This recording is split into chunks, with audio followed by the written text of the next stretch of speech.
Hi everyone, my name is Emily and I'm a youth services librarian at the Rock Island Public Library, and today's Manga Monday title is Baron, the Cat Returns.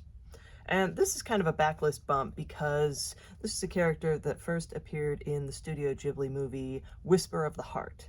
And I'm sure I've mispronounced Studio Ghibli in these videos before. Sorry about that. I took Japanese for 3 years in college and I've still made that mistake many times, but in this book, you meet this character who was featured in the movie Whisper of the Heart, which just celebrated its 30th anniversary last month in July.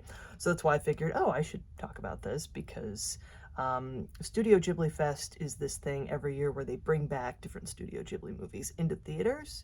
And I think I just saw My Neighbor Totoro with people, but this book and movie features this character who was like a secondary character in Whisper of the Heart, which is about this girl in high school and the book she loves to read and how she wants to be a novelist someday.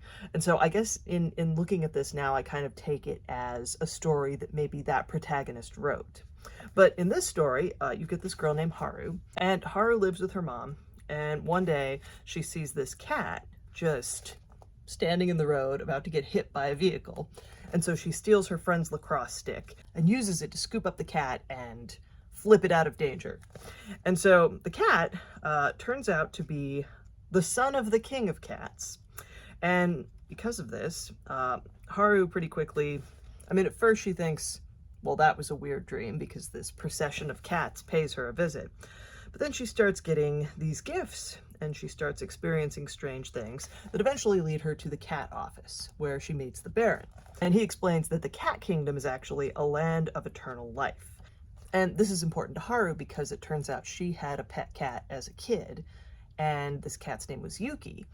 And it turns out Yuki is in the kingdom of cats. And so meeting her helps Haru to kind of understand what's really going on.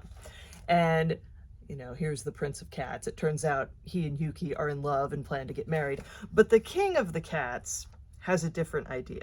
He thinks that the best way to thank Haru for saving his son's life is to bring her to the kingdom of cats, turn her into a cat, and then she can marry his son. So the book and the movie are about Haru trying to get out of this marriage that she wasn't looking for and she's not interested in, and neither is the prince. They by the end, it's one of those where it's like, well, okay, magical shenanigans happen, but Haru eventually, she has to try and regain her humanity. But she goes on this adventure with Baron and Muta. Muta is this other more conventional looking cat. He does not wear a top hat and a suit. But he sort of has this different reputation within the kingdom of cats. And it's just a very fun story. It's one volume, which I don't always talk about books that are standalone, but I really love a standalone manga because you get the whole story right here. You don't have to read other books. You can if you want to, but this one, it's just by itself, and it's a lot of fun. So if you like cats, if you like fantasy adventures in which cats are both adorable and deeply creepy, because of course they're cats, so that's what they are, check this out. This book came out, I think it actually was released around the time the movie was. So this one's like almost 20 years old now, but it's a fun book, and if you're interested, check it out. And thank you for watching. I will see you again soon.